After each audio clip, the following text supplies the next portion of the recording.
Assalamualaikum warahmatullahi wabarakatuh. Perkenalkan, nama saya Haris Gunawan dengan NIM 210306006. Baiklah, saya akan menjelaskan tentang sistem urogenital pada hewan entok. Yang pertama, organnya adalah ovarium.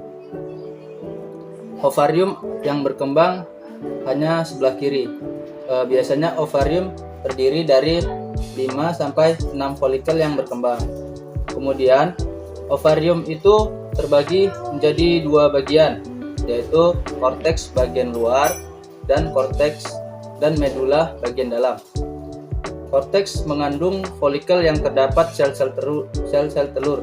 Biasanya folikel ini terdapat sekitar 120.000, tapi hanya beberapa buah saja yang mampu masak. Kemudian organ yang kedua ada oviduct. Oviduct ini adalah saluran tempat disekresikannya albumen atau putih telur. Kemudian juga tempat disekresikannya membran kerabang dan pembentukan kerabang pada telur. Perkembangan folikel ovarium ini dirangsang oleh sebuah hormon, yaitu hormon FSH dari kelenjar pituitari anterior. Kemudian bagian-bagian yang terdapat pada oviduct ada 3. Yang pertama adalah infundibulum.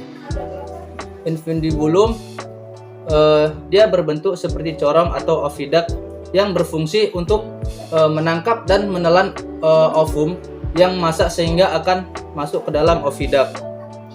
Kemudian setelah ovulasio akan jatuh ke dalam kantong ovarium, kemudian dia akan diambil oleh infundibulum.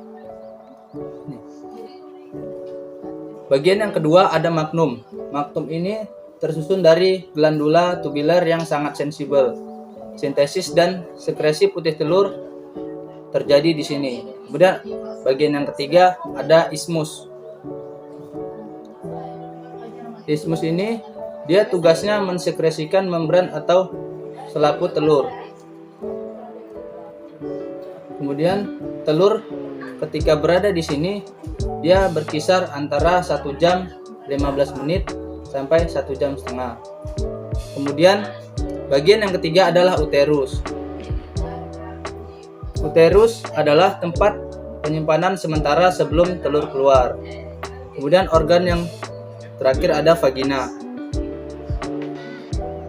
Vagina adalah selama reproduksi telur, kutikula ditimbun pada kerabang untuk mengisi sebagian pori-pori kerabang. Secara normal, telur tinggal di dalam vagina selama beberapa menit, tetapi dalam keadaan tertentu dapat tinggal selama beberapa jam.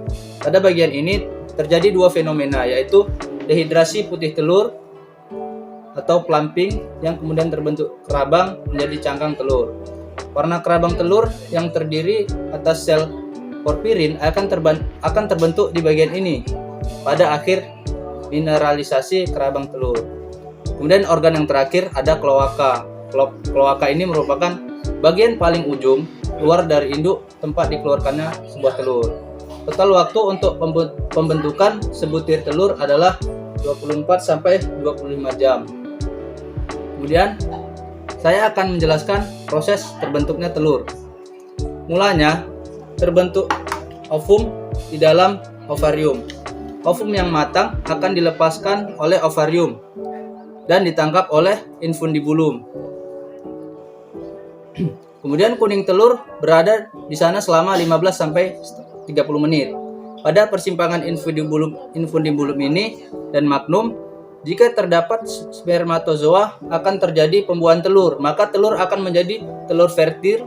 Jika tidak ada spermatozoa, maka telur tidak akan dibuahi, maka telur akan menjadi telur infertil. Lalu selanjutnya, kuning telur akan masuk ke bagian magnum.